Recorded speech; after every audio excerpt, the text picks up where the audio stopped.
Missed the earlier chapters? Pause now and check the previous recap. Things are about to explode. Go watch them before this gets even crazier. At the sword sect of Mount Hang, Lee Seo, Jun's father, seeing the condition of his son's body, asks in a trembling voice, "Why did this have to happen?" He says the boy must have been so distraught that he couldn't even close his eyes. Enraged, he promises, "I will remember this pain." Clenching his fists in fury, he vows, "I will repay this incident 100 times over, or better, 1,000 times worse." Leaving the room where his son's body was, all the members of the sword sect of Mount Hang are already prepared for war. The sect leader, crying in anger, yells, "Everyone get ready. Today will be the day we avenge Lee Seo, Jun's death." Back at the Jin family estate, Woo-Wah, smiling, asks, "How is the young Master Jin? Did he miss me?"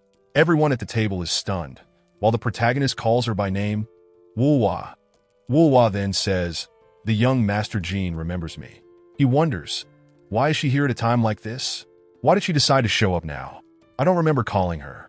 Jin Weekyung calls his younger brother, but the protagonist, startled, quickly pleads, "Please don't get the wrong idea. I did nothing, and I don't even know her that well." Trying to cover up? He asks, "Are you lost? You're already on your way back, right?" Woo-Wah responds, "The young Master Jin is as adorable as ever, but I'm here to take care of some unfinished business." The protagonist grabs her arm and says, "There's nothing adorable about me." Trying to pull her away, he claims, "I have no idea who she is. You need to leave immediately." He orders Woo-Wah go, but when he tries to pull her, he realizes he can't move her. Confused, he wonders, why isn't she budging? Weekyung, incredulous, tells his brother, "Stop that. Show respect." Woo-Wah is the branch leader of the Shanxi province of the sect of the lower district. The protagonist, in disbelief, starts sweating nervously, while Woo-Wah gives a gentle smile. He uses his chi sensor and notices she's level 50. Woo-Wah then sits at the table and formally introduces herself. "I am the branch leader of the Shanxi province of the sect of the lower district." The minor family head, Jin, introduces himself as Weekyung, and Peng also introduces himself. Woo-Wah comments, "I've been having trouble hearing a certain individual." The protagonist finally introduces himself as Jin Taekyung. Woo-Wah smiles and says, "It's a pleasure to properly meet you, Master Jin." Jin Weekyung comments, "I didn't know you were so close to my brother." She responds, "He's a customer of the Crimson Flower Shop in Taiyuan, and also the main branch." Peng and Weekyung exchange looks. "I see a customer," he replies. Woo-Wah then suggests, "Let's get straight to the point." The minor family head asks for permission and says, "Before we begin, I'd like to express my sincere gratitude for the sect of the lower district's assistance. However, what is the reason behind your willingness to help the main family?" Woo-Wah replies, "If I had to list specific reasons, the first would be to benefit our main branch. The sect of the lower district always acts based on gains and losses. After analyzing all possibilities, even if the war ends in defeat, we believe we can still obtain massive profits by working with the Jin family of Taiyuan." Jin Weekyung comments, "You mentioned profits. What exactly do you want?" She responds, "I want half of the sword sect of Mount Hang's shops and findings." Wong quickly responds, "I'm fine with that." Both Peng and Woo-Wah are surprised by his response. The leader comments, "You were quite quick." The minor family head explains, "It's because I'm putting my family on the line." Woo-Wah asks, "Is this a unanimous decision? I've heard there's a lot of internal opposition within the Jin family of Taiyuan, citing the branch leaders as an example."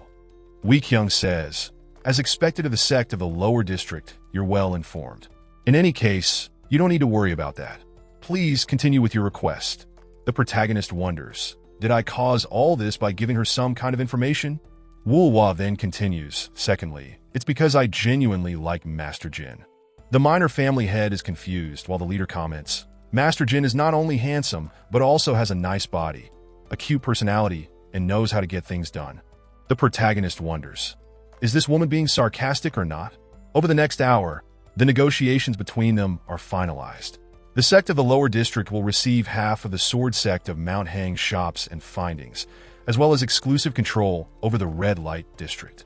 In return, the sect of the lower district will not sell any information about the Jin family of Taiyuan to other factions, and will gather any war-related information for the Jin family of Taiyuan. These were the terms of the contract between them. Woo-Wah comments, "With this, we are officially in the same boat." and will be under the care of the minor family head.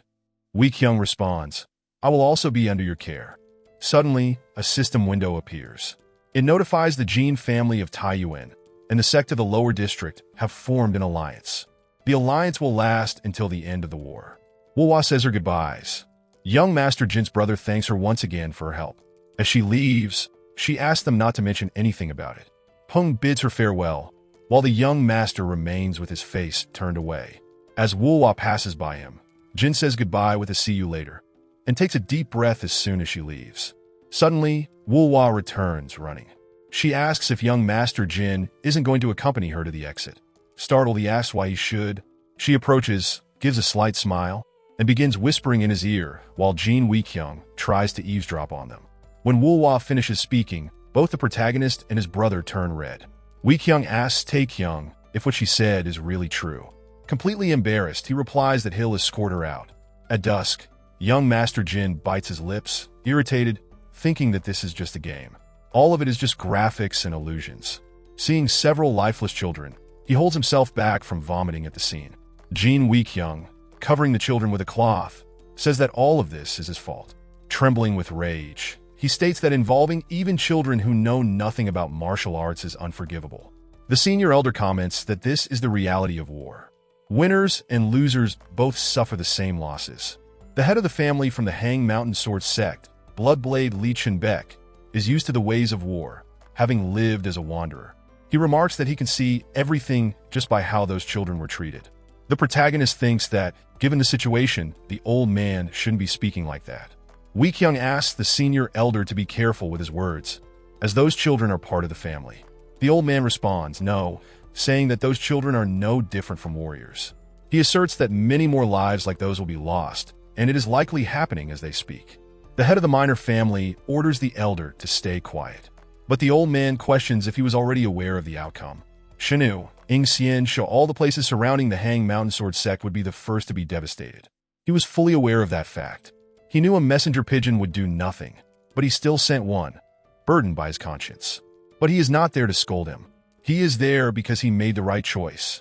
The head of the minor family begins to stammer, while the elder states that the war has only begun, and everything has a price. They must never forget that. He is the leader of the Jin minor family from Taekyung and is responsible for feeding and protecting his people. Jin Wee Kyung clenches his teeth in anger. As shameful as it is, the old man is right. In moments like this, he must stay focused. Seeing this, young Master Jin is surprised. He wonders why, when things are peaceful, the old man is an enemy, but in desperate times, he is someone they can trust. It's a relief. The senior elder notices the presence of the third young master and comments that he is there too. He replies, yes, sir, and it is an honor to meet you again. The old man smiles and says there is an interesting rumor circulating recently. He believes it is about the sleeping dragon of Shanxi. Apparently, this person joined forces with the Hell God and managed to defeat an infamous bandit known as Jang Sam of the Thousand Strength. The protagonist feels awkward, while the senior elder asks, do you have a cold? Young Master Jin responds, no, sir, I'm just feeling a bit cold. He thinks that hearing this from the old man is too tense. The elder asks, how can he stand out with such a weak body? The protagonist stays silent for a second, but soon realizes the intention and says, the elder misunderstood. The senior elder explains that if the rumors are true, it is important for someone from the main family to be at the front line of the battle to come. Young Master Jin thinks that this cannot happen. The old man then questions the head of the minor family, and young Master Jin worries that his brother must not reveal this to the elder. Jin Wee Kyung pauses, reflecting for a moment before responding that he also believes this will be of great help to him. Suddenly, a system window appears. A new mission has begun. The elder wanted him to join the combat force under direct orders of the heads, but due to Jin Wee Kyung's opposition, he was grateful for a different role, leader of the reconnaissance escort team. Since the risk of mission failure is unclear, he feels uneasy about it, but given the role of reconnaissance, he believes it shouldn't be too dangerous. He knows this is just a game, but he still can't erase the images of the lifeless children from his mind. In any case, he has 5 people under his command. He reflects that since the NPCs seem more human to him every day, he wonders if he's becoming more immersed in the game. He still doesn't know if those under his command are temporary transfers from elsewhere or part of something assimilated. They seem nervous, And there's also that overly enthusiastic kid who says it's an honor to meet him and be under the care of the group's leader. Lastly, there's that unfriendly bastard Hyuk who remarks, "So this is how we meet again."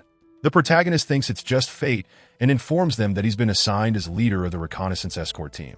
He introduces himself, "My name is Jin Taekyung, and it's a pleasure to meet you." At the minor family's headquarters, Jin Weekyung watches from the side. Pung comments, since they left at noon, they should reach their destination in 2 days. Weekyung asks, "Are you talking about Taekyung?" He mentions his brother was assigned to lead the reconnaissance team by the Jin family of Taeyuan. He questions, "When will you stop treating Taekyung like a child? He's a man, and I'm confident he'll be fine." Pung responds, "I'm struggling to believe it." The head of the minor family then tells Pung to look at the sky. A messenger pigeon flies toward them. Jin Weekyung comments, "It seems some news from the lower sect has arrived." As they read the message, they are surprised. Have they already reached Jangyang? Even for elite forces, it's hard to believe they've crossed hundreds of li in just a few days. The head of the minor family thinks, if they pass through Hengshui, then they'll reach Taeyuan. Since some people have yet to return to the main family, and with the appearance of someone notorious for being cruel and brutal, one strike, one kill Joe Pill, they may already be pursued by him. Weekyung orders, "Pung, hurry, take 50 men and lead them to Jangyang. We'll need to provide support." Pung tells the Lord, "Wait," but then falls silent, embarrassed. The head of the minor family, sensing something is off, asks in alarm, "Where did Taekyung go?" Pung responds, "He went to Jangyang. In the forest, some horses are tied as a group trains." Young Master Jin orders the group to maintain formation, observing their progress. He thinks, although I only recently started teaching them, they aren't bad. They're almost like F-rank hunters who don't know how to use mana. But these NPCs are better, since they can utilize some form of chi. Suddenly, one of them throws his shield to the ground, shouting, "I can't go on." Hyuk, irritated, asks the third young master, "Do you think war is a joke?" He says, "Time is of the essence, so we shouldn't be wasting ours, but that's exactly what we're doing." Young Master Jin sighs, thinking, "I had just been praising them," and, frustrated, calls them brats. Hanup asks, "Perhaps the group leader has some purpose behind all of this?" Hyuk responds, "There's no way he does." He yells, "This is the same third young master who avoided all training, chased after women since youth, and knows nothing about warfare, much less battle tactics. Instead of learning those things, he's been out causing trouble. That's all he does." Moreover, the person who caused this war was the third young master. The protagonist appears behind him and says, "I hope you realize that what you're doing now is considered mutiny." Hyuk questions, "So what if it is?" He asks, "What the hell are you going to do about it?" With a smile, young Master Jin replies, "Since we're at war, I must exercise my authority as group leader. I'll resolve this problem with 3 slaps to the face." Hyuk asks, "What the hell are you talking about?" Quickly, he takes a slap to the face, unable to see where it came from or react in time. Young Master Jin says, "That was the first slap." Hyuk, furious, asks, "Who do you think you are?" Quickly, the protagonist delivers the second slap. Hyuk insults him and charges at him in anger, using a palm technique. But the young master easily dodged the attack and says, "Here comes the third slap." The group watching this is shocked. Hyuk ends up on the ground after the third slap. The protagonist dusts off his hands and says, "The break is over. Get ready to move out." Suddenly, he notices something and wonders, is it already snowing elsewhere? The war continues, and more lives are lost. A group kills the men, leaving only women and children. A woman crying begs the group leader to spare the children. The leader apologizes and says, "Unfortunately, I am not a great lord." The woman insists, saying, "Even so, you are still human. How could you go so far with children who did nothing wrong?" The group leader draws a sword, saying, "In this cruel world, how could those children survive without their monsters?" The woman, furious, calls him a bastard and accuses him of planning to kill everyone from the beginning. The leader asks, "What are her final words?" "I will remember them well." Sometime later, the leader's subordinates dispose of the bodies, while the deputy leader comments, "It seems the wild animals will feast tonight." The leader, cleaning his sword, replies, "No, they too will feast.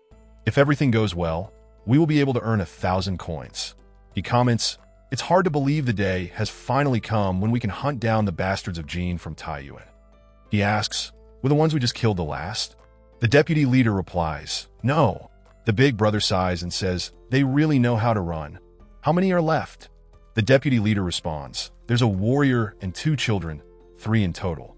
He mentions, they recently passed through Jiangyang and are heading to Hengshui. While they discuss, he says, there's no need for the big brother to worry. He asks for permission to handle them quickly. The big brother asks, can you handle it? As always, he says, I know you well, then orders him to go and get rid of them. Elsewhere, Hyuk wakes up startled, realizing what happened. He charges at young Master Jin, insulting him, but is quickly thrown back after receiving another slap, falling unconscious again. Since the weather is terrible, I doubt we'll reach Jingyang by night. Han calls, young Master Jin. We were wondering, since we have some time and everyone around seems cheerful. Looking at him, the protagonist asks, surprised, what is it? Do you want more training? They all nod enthusiastically. The young master gives a slight smile. Brats, he says, grab your weapons and head outside. Outside, in the middle of the snow, they complain about the cold and the heavy snowfall. Young Master Jin, holding his spear, thinks, those brats were extremely dissatisfied when they started, but now they're practically begging for more. Laughing, he thinks, as expected, it's better than giving 100 orders. What really works is a good beating. Suddenly, one of the members calls, Leader, there's a boy over there. The young master asks, what do you mean? Why would a child be in the middle of a mountain? Stepping outside, he spots the child from a distance. They're serious, he says. Who is he? Does he live in this area? The protagonist gets a bad feeling about it. Why do I feel something big is about to happen, he wonders. Suddenly, a system window appears, saying, an unexpected quest has started. The young master, in disbelief, curses. I shouldn't have opened my mouth. On a green mountain, under a cherry blossom tree, a family with their children is enjoying the moment. The little boy, walking, finds a flower and gives it to his mother, smiling happily. The mother calls the boy, Seo Cheon, and thanks him. Suddenly, she tells Seo Cheon, you must survive. The boy is confused and calls for his mother. The people around them say, you need to promise to survive. Seo Cheon asks his father, where is everyone going? The villagers urge them to promise survival as they say their goodbyes. The boy and his sister begin calling for their father and mother, asking them to wait. Suddenly, Seo Cheon wakes up startled, hidden under a rock with his sister. He realizes he must have dozed off. It hasn't even been 5 days since he witnessed the brutal death of his father and the people of Shuozhua. Trembling, holding a dagger, he thinks of himself as a useless coward who couldn't do anything but run. I vow not to let my guard down again. His sister, shivering, says, I'm really cold. When will we return home? Seo Yul wants to see our mother. Seon tells her to hold on a little longer, since they're almost there. Thinking that the mother he saw in his dream felt so real, he wonders what happened to their mother. He imagines several possibilities, but refuses to think the worst. Suddenly, they hear a noise. Seon grips his dagger and shouts, whoever is there, come out. From the bushes, a hand appears. He stares. Then, a man emerges, telling him to be quiet. They recognize him. Uncle Gong. The boy says, we were starting to worry since noon had already passed. Uncle Gong says, we need to hurry because we're being chased. He places Seo Yul on his back. Seo Cheon asks, are we leaving now? He responds, yes, there's no time to waste. Seo Cheon asks, where are we going? Uncle Gong says, to Hengshui, explaining that no matter how cruel the monsters are, they won't find us there. Sometime later, the deputy leader of the bandits appears and signals the others to follow silently as they climb the mountain. Seo Cheon notices Uncle Gong stopping and begins looking downward. The boy asks, is it them? Gong says, there are about 10 of them, and they're almost here. He adds, it's my fault, since we should have hurried before it started snowing. Seon grips his dagger and tells his uncle, you did your best, and I've learned a bit of martial arts. He declares, if I'm going to lose my life, I'd rather die fighting for my survival as a martial warrior. Uncle Gong puts Seo Yul on his back and tells them, I'll catch up soon, so don't worry because I'm not a weak man. Seo Cheon tries to say more, but his uncle orders him to leave quickly. The boy silently apologizes to his uncle and runs off with his sister, while Uncle Gong faces the bandits. Sometime later, reaching the top of the mountain, Seo Cheon and his sister spot several Jin family uniforms. One of the men in young Master Jin's group informs the leader, there are some children here. The protagonist calls them to hurry and mounts his horse to leave. The subordinates, confused, ask, How do you plan to do that in this weather? Even the horses won't move. They ask, what should we do with the child? The protagonist says, they should abandon the horses and walk. Some suggest, it's better to leave in the morning, while another informs them that child is approaching. The young master calls them brats and orders them to pack their things and wake Hyuk. The others, puzzled, ask, why is the leader acting this way? The protagonist, alarmed, wonders, why do those guys look confused? It's obvious that something is about to happen whenever he has that terrible feeling. It's always that sound he hears. As the others talk to the boy, one of the bandits reaches the top of the mountain. The deputy leader is surprised to see a new group. One of the men spots the bandits, and young Master Jin sees the system window, thinking, I already knew this would happen. The deputy leader of the bandits shouts, you are brats from the Jin family of Taekyung. The protagonist orders, everyone spread out and prepare for a battle formation quickly. The Jin group gets into formation. The deputy leader laughs. Incredible, there aren't many of them. Eliminate them all. The young master thinks, counting a total of 10 enemies. Can we handle this? It's 10 against 5. He notices everyone is trembling with fear. These guys barely know anything about martial arts or have any battle experience. Basically, new recruits. He thinks, they should forgive me, but if things get bad, I'll just abandon them and run away. Using his chi sense, he analyzes the situation. One of the group members, with a trembling voice, asks, young master, what should we do? Meanwhile, the bandits rush toward them. The group members start shaking. They're coming. Group leader. The protagonist steps forward and orders, switch from an offensive to a defensive formation. The members ask, what do you mean, Master Jin? He tells them, don't make me repeat myself. Focus on blocking the enemy's attacks. Moving to the front line and observing the bandits' level, he notes, they're all low level, so I plan to take all that XP for myself. Young Master Jin easily cuts down a bandit charging at him, leaving his men stunned. The young boy, shocked, can't believe it as the protagonist begins cutting down all the bandits one by one with ease. As he defeats them, several system notifications pop up. You gained XP. You gained 50 merit points. After taking down the last bandit, the deputy leader, shocked, stands frozen. The young master stops in front of him, using the sky-piercing technique. As the bandit leader charges at him, the protagonist hits him squarely with the technique. His group members and the boy are stunned as they witness the power of the young master's technique, which pierces through the bandit leader's chest. In his final moments, the bandit leader, with a trembling voice, says the big brother will definitely find him. Suddenly, a system light envelopes the young master, restoring all his fatigue. He says, I feel satisfied. At that moment, several system notifications appear. You gained a massive amount of experience. Your merit and fame have increased. Level up. Sometime later, hearing a noise, Uncle Gong opens his eyes and hears Seo Cheon calling for him. When he fully opens his eyes, he sees Seo Cheon and Seo Yul happily by his side. After understanding the situation, Gong says, I don't know how I can repay such kindness. I am deeply grateful for what the young master has done for them. The protagonist responds, there's no need for such formality. I was just doing the right thing. Though he thinks, I was forced to finish that crappy quest. Gong comments that he's not only a martial artist, but also humble, saying that he, Gong Yicheng, has learned a valuable lesson. Young Master Jin replies that he was just lucky and asks, what happened? Seo Cheon lowers his head as Gong explains. About 5 days ago, a messenger pigeon brought news of the war. The Shuaizhou district had already been besieged, and around 100 mercenaries hired by the Hang Mountain Sword sect had massacred their structures. Thanks to the district leader and his honorable warriors, they managed to buy some time to evacuate the women and children through a secret passage.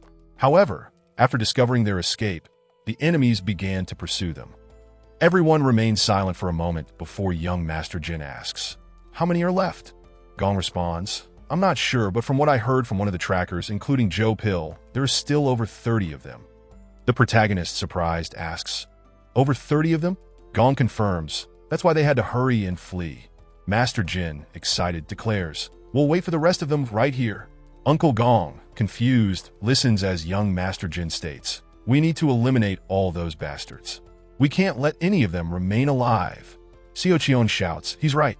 For monsters like them, they need to be decapitated and completely destroyed. If he's a martial master, it should be possible. The protagonist agrees, saying he's absolutely right, and I'll seek revenge for him. The boy asks, "Is that true?" Young Master Jin replies, "A man's word is worth as much as 1,000 gold coins."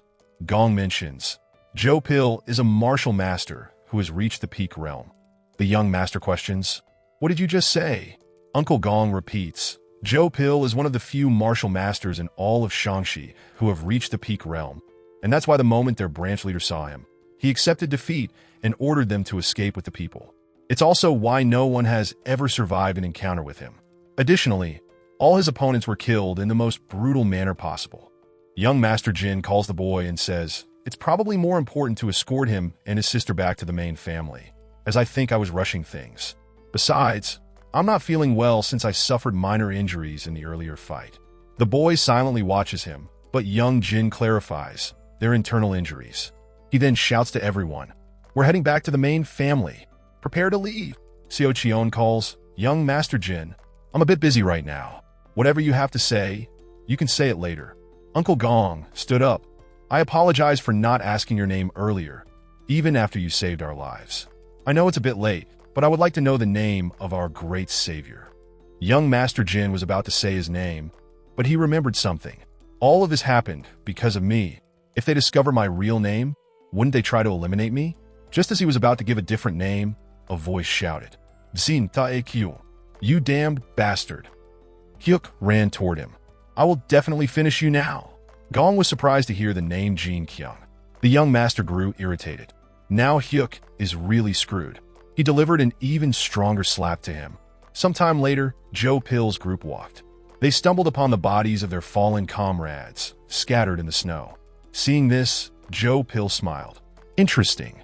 Elsewhere in the mountains, several people on horseback were riding quickly. Peng, with a group, galloped in a hurry. Joe Pill, known as One Word, One Death. If he became interested in an opponent, he would always ask a question before killing them brutally. "I can't let that monster meet the third young master. I need to hurry and find him." He hit the horse to speed up. "If I fail, I won't be able to face my lord." Joe Pill observed the site of the battle where his men had been killed. It was the work of a single person. Judging by the marks, it seems to be a spear user. They had all been defeated in an instant, especially the last strike, where the vice leader Ho's chest had been completely destroyed. He found this amusing. Who could it be? A martial master from the Jin family of Taiyuan? Or maybe a stranger? It doesn't matter. The hunt will be fun. One of the bandits came running toward him to report. "Spit it out quickly," Joe Pill ordered. "We found a group of 7 or 8 people, one of whom seemed injured. They abandoned their horses a day before and were heading along the mountain ridge toward Taiyuan." "Great!" Joe Pill ordered him to keep tracking. Suddenly, a group questioned him. "Have you forgotten what the family ordered you to do?" Joe Pill sighed. "You're right. I completely forgot about the leader of the main sect of the Hang Mountain Sword sect." "What do you mean by ordered?" "I only remember being commissioned." The group leader responded. "It's the same thing. We told you to regroup with the main forces after eliminating the people of Shua. We won't allow you to continue with that act of defiance." Joe Pill mocked the word allow. "That's not going to work. I really don't like that word." The group leader asked, "What do you mean?" But he quickly realized that the sky was sideways. "That's why I love war," Joe Pill said. The other members of the Hang Mountain Sword sect drew their swords. "Bastard," they shouted. Joe Pill charged at them. He struck all 3 at nearly the same time with his palm technique. He easily defeated them. Euphoric, he said, "That's why I don't bother remembering the lives I took." He then ordered his subordinates to continue the hunt. Young Master Jin's group continued walking through the snow. Finally, they found a large cave. "We'll spend the night here," young Jin said. At nightfall, while everyone else was asleep, young Jin and Uncle Gong remained silent by the campfire. "It's a good thing we found this place," the protagonist said. "It not only shelters us from the snow, but the conditions allow most of the light to illuminate the area." Gong, however, remained silent. The young master wondered, is it possible that Gong doesn't know I was involved in the war? Most people would have some kind of reaction, but after that incident, he hasn't said a word. He blamed Hyuk, that little brat. Gong finally spoke as expected. "It's always better not to listen to rumors from others. After all, they told me that Jin Taekyung was known for being lazy and arrogant, someone who knew nothing about martial arts. However, after spending just 2 days with him, I can say that the Jin Taekyung I'm seeing is nothing like those rumors. The protagonist was silently pleased. It makes me wonder how many of the rumors about our war with the Hang Mountain Sword sect I should believe, Uncle Gong said. Jin thought, as expected, he already knows who I am. The two fell silent again, until Uncle Gong called out. Young master, he said, I have a request, but he began coughing uncontrollably. Jin, realizing something was wrong, was shocked. Are you okay? He asked. Gong, with a trembling voice, said they were damned cunning because they laced their weapons with poison. Why didn't you say this earlier? Young Master Jin asked. Uncle Gong replied, the poison used must be cheap, as its effects were weak, but since my condition has worsened, it is now too late to do anything about it. The protagonist wondered, is he really in bad shape? Is there any kind of antidote? He checked his inventory for something useful. He realized he didn't have a damned antidote. The rest of his items were only for defense. I have nothing. The only things he had were weapons. Uncle Gong called young Master Jin again. He said he would entrust the children to his care. Suddenly, a system window appeared. It displayed Gong Yicheng's final request. This man only desires one thing. It is for you to safely escort the children back home. Quest reward? None. The next day, young Master Jin walked through the snow. He thought it was fine because he had made the right decision. He reminded himself that Gong was just an NPC, a character programmed to give him a quest. While on the verge of death from poisoning, a player just needed to accept the quest and move on, without acting like a hero and putting everyone in a bad situation. Once that happened, everyone would die, and the game would end for him. There was nothing more to be done. It was just a game, but he wondered why he felt like such a piece of crap. He had a real family to take care of, not a family made of pixels, but a real family living in the real world. Young Master Jin couldn't allow himself to die there and curse them all. A few hours earlier, Hyuk had questioned whether young Master Jin was really going to leave Senior Gong behind. Jin replied that it was correct, as it was a decision made by Senior Gong himself, who stated he would vanish while they kept moving. Hyuk shouted that it was unacceptable. The protagonist, irritated, threatened him and told him to shut up. But Hyuk insisted, asking why he was doing that. Young Master Jin explained that the senior was in bad shape and would only slow down the group. Han then said that even so, they couldn't just abandon him like that. The young master asked what Han suggested then, and if Han wanted to carry him alone. Han responded affirmatively, stating he would carry him by himself. The protagonist sighed deeply and remarked that Han was preparing to carry a large man in that weather. He would probably be exhausted in just a few minutes. When that happened, the entire group would be dragged into helping, delaying everyone and allowing the enemy to catch up with them immediately. He reminded them that they were dealing with mercenaries led by a martial master who had reached the peak realm. If the enemies found them in that exhausted state, he questioned if anyone really thought they could survive, and demanded an answer. He then asked Hyuk if he had anything to say. Hyuk, serious, replied that he would obey the commands of the honorable group leader. Young Master Jin thought it had been a while and wondered if Gong had already left this world, believing he had probably passed on. Seo Yul called the young master and asked if he was stronger than her father. He asked if she meant her father, and the little girl confirmed. She explained that her brother had told her that the young master was really strong, but her father was super strong. You miss your father? Jin commented. The little girl replied, I want to see my father, but he doesn't want to see me. She explained, my older brother said father sent me to play with mother. Hearing those words, the protagonist remembered his own past and what had happened to his family. I understand, he said. Looking at the little boy, he thought it would be fine if someone needed to carry him, but he was a stubborn kid. As the young master walked, he stopped for a moment. Damn it, what a shitty game they made, he exclaimed. He lifted Seo Yul off his back, handed her to a group member, and ran off. Where is the young master going? Seo Cheon asked. The group members were surprised as the young master sprinted quickly back along the path. He reached the spot where Han was carrying Senior Gong and called out, Han. Han, exhausted, asked, What is it? The protagonist, thinking that he no longer understood anything, told Han, Take my hand. I'll help. Elsewhere at nightfall, a hooded figure asked, How are things progressing? A silhouette in the dark responded softly, Everything is going well. What about the endgame? The hooded figure said, Joe Pill is causing trouble and stirring up chaos on his own, but it's under control. The seated man commented, One death, Joe Pill. He's quite the handful. The hooded figure mentioned, That fool of a young master is currently being manipulated by that man, which wasn't part of the plan, but it turned out better than expected. The man stated. The younger brother, whom the head of the minor family cherished so much, will go mad once he witnesses his life. When that happens, there will be a massacre in the Shaanxi province. The hooded figure commented, I had almost forgotten. It seems the lower district sect is also involved in that war. The man questioned, why are they involved? The hooded figure explained, the new branch leader has a keen nose, but there is nothing to fear. Once the incident is resolved, we will deal with her too. The man warned him, be careful. No matter how vast the sky might be, as soon as you let your guard down, something could happen. Suddenly, he felt a chill as the hooded figure told him, choose your words more carefully. The silhouette realized the mistake and apologized. The hooded figure concluded, we will end things there. When problems arise, I will visit again. With that, he disappeared from the room. The man thought, they were ghostly figures with unknown identities. He walked to the window under the moonlight and reflected on how long he had endured and persisted. Soon, everything will finally be under my control. This man was the senior elder who had been scheming in the shadows. Later, near a rock, they rested. Gong was in critical condition. We're almost there, the young master said, urging him to hang on a little longer. He thought they had no more time to waste and really needed to hurry and get out of there. It's time to move, he announced. Everyone, get up and prepare to leave, Hyuk shouted. The young master, confused, called for Seoyul, but Hyuk told the girl to climb onto his shoulders. The protagonist, not understanding, wondered what the hell Hyuk was doing and why he was suddenly acting this way. He quickly decided it didn't matter. Suddenly, they all noticed something and were startled as they began hearing various noises from the forest. Have the enemies already caught up to us? Young Master Jin asked, alarmed.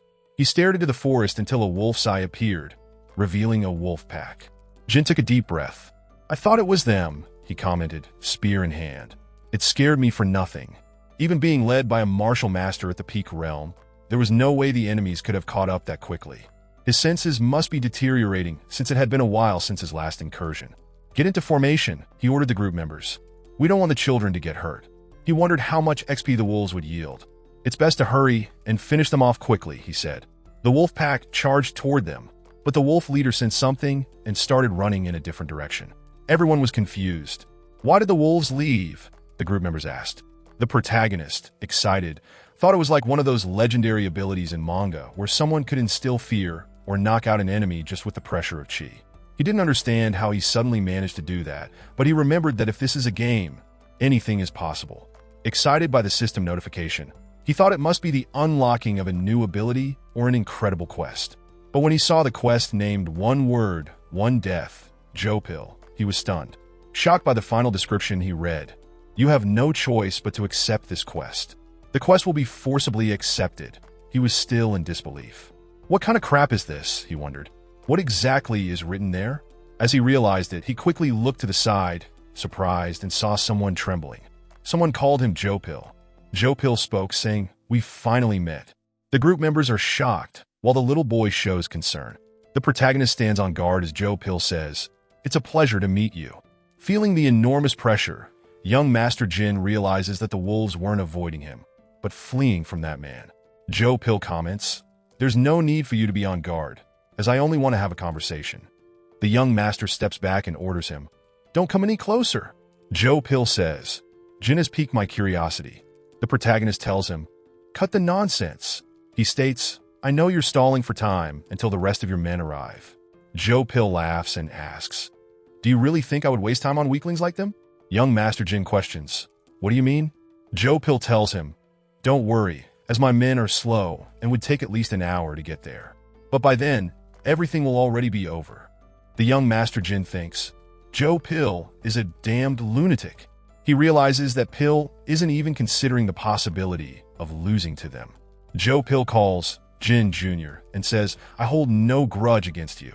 In fact, I'm quite interested, and if you can answer a few of my questions, I might let you go. The protagonist questions, Will you really let me go? Pil promises, I will let you leave unharmed. The young master asks, Is it true? Jopil swears on his life and asks, Is that convincing enough? Jin says it's fine and agrees to go along with it. Pil praises his decision and comments, At least Jin knows how to use his head. Jopil laughs loudly and says, The story is absurd, but amusing. The third young master of the Jin family, known by all as a troublemaker, managed to reach such a stage of the realm without a master, and at such a young age. The protagonist responds, "I'm only telling the truth." Joe Pill laughs again and says, "I like that." He assures Jin that he will keep his promise. Jin wonders if Pill really plans to keep his word. Pill admits, "To be honest, I really wanted to kill you at first. But now, after talking, what I want most is to keep watching you, especially in times like these." The young Master Jin asks, "What do you mean by times like these?" Joe Pill responds, "You don't know yet, but you will find out as soon as you return home. I hope that the next time we meet, you will have further developed your strength." The protagonist recalls the saying, "It's possible to survive even in a tiger's den if you stay focused." He thinks, but who would have imagined that Joe Pill's peculiar personality would become his escape route? Slowly backing away, Jin orders the others, "Move!" Thinking, before Pill changes his mind, we need to hurry and get out of there. As they start to retreat, Joe Pill calls out, "Young Junior." He says, "I'm confused about something because the only person I allowed to leave was Jin, and no one else." He tells them, "Leave the rest of the trash behind," asking, "Doesn't the young Junior think he's entitled to request payment for the 2 days he spent chasing them?" The young master asks, "What do you mean?" He looks around at everyone, then remembers his family in the other world. Pill says, "If you refuse, I will be very disappointed." The protagonist, deep in thought with an irritated face, responds, "Then go ahead and be disappointed." He insults him, calling him a piece of crap. Joe Pill bursts into laughter and asks, "Should I try?" He quickly charges at young Master Jin, slashing with his sword. The protagonist blocks the attack, but the force sends him flying back, crashing into his group's members. Frightened, they ask, "Is our leader okay?" Master Jin, surprised, thinks, "Even though I blocked it, I still took damage." Disappointed, Pill comments, "I expected more." "Is that all you can do, Jin?" The young master wonders, "If I hadn't trained my skills before, would I have been able to block that attack? Even during my days as a hunter, I'd never been hit with that level of force." He sighs, realizing he may have chosen the wrong opponent this time, and could even lose his life. Joe Pill stays silent for a moment, then sighs deeply, saying, "Jin, you're scared." The protagonist questions, "What do you mean by that? Why would I be scared?" But then, noticing his arms trembling, he falls silent. Pill remarks, "With a heart like that, Jin, you won't survive in a violent world like Murim." He suggests, "You might need to boost your strength." Jin questions, "What do you mean?" Joe Pill explains, "Rage must always surpass fear." Suddenly, he throws several daggers toward the group's members. Jin tries to defend them with a spear, but one member screams. They quickly notice a dagger has struck him. Worried, Jin tries to remember the man's name. The man, clutching his wound and trembling, pleads with Jin to save him. As Jin runs to help, another dagger hits the man directly, killing him instantly. Pill remarks, "I targeted the weakest one. Was he a beloved subordinate?" Joe Pill asks, "Are you paying attention, Jin?" Jin continues struggling to recall the man's name, but admits, "I never felt the need to remember the names of some NPCs. So why now am I so determined to figure it out?" He summons a grain pill, and while consuming it, wonders, "Why am I being consumed by rage?" In rage, he mutters to himself, "Pill is screwed now." Suddenly, several system windows appear. "You have consumed an exceptional grain pill. All stats will increase by 2 points for 1 hour." Pill questions, "Did you understand what I said, Jin?" The protagonist quickly charges at him with a spear, launching multiple strikes. But Pill dodges them effortlessly. Jin aims for Pill's head. Joe Pill blocks it with his sword and pushes him back. Pill thinks, if Jin's skills are at this level in his early 20s, he may be a natural talent when it comes to intuition and battle sense. The young master attacks again, unleashing several spear strikes. Pill dodges them while reflecting. The Jin family of Taekyung produced an interesting bastard. No wonder Hyuk Sandu, lacking any foundational skills, died instantly. Lost in thought, Pill notices something different. He quickly dodges Jin's strike, which ends up cutting his scarf. The protagonist curses, realizing how close he was to ending the fight. Hearing the word end, Pill grows irritated. He remarks, "I had planned to go easy, but this brat dares to say such things?" He reminds him, "Your opponent is none other than Joe Pill, known as One Word, One Death." Pill begins exuding chi and tells Jin, "Prepare yourself." Suddenly, a system notification pops up. Joe Pill, level unknown, has activated Frenzy. His strength and skills have increased significantly. Jin, in disbelief, wonders, is that bastard getting even stronger? Pill charges at him with his sword, launching a series of powerful strikes. Jin manages to block, but is sent crashing into a rock.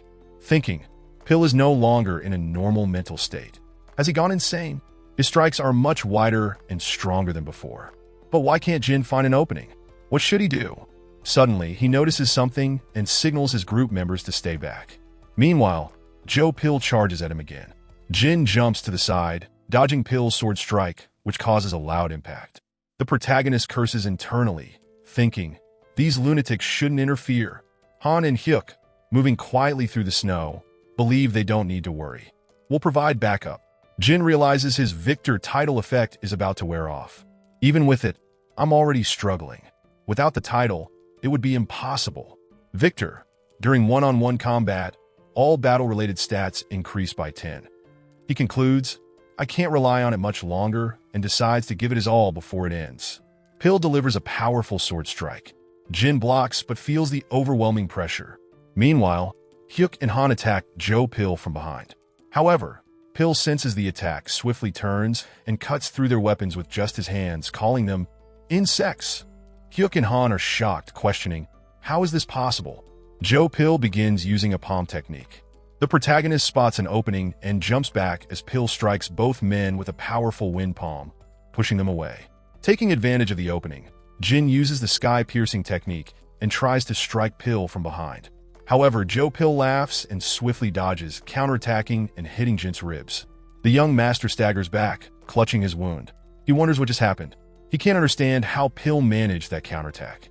Fortunately, the blow wasn't fatal, as Jin managed to tilt his body at the last second. While lost in thought, he notices Pill approaching again, forcing him to defend against more ferocious strikes. Pill uses a strange sword technique and slashes Jin in 3 places simultaneously.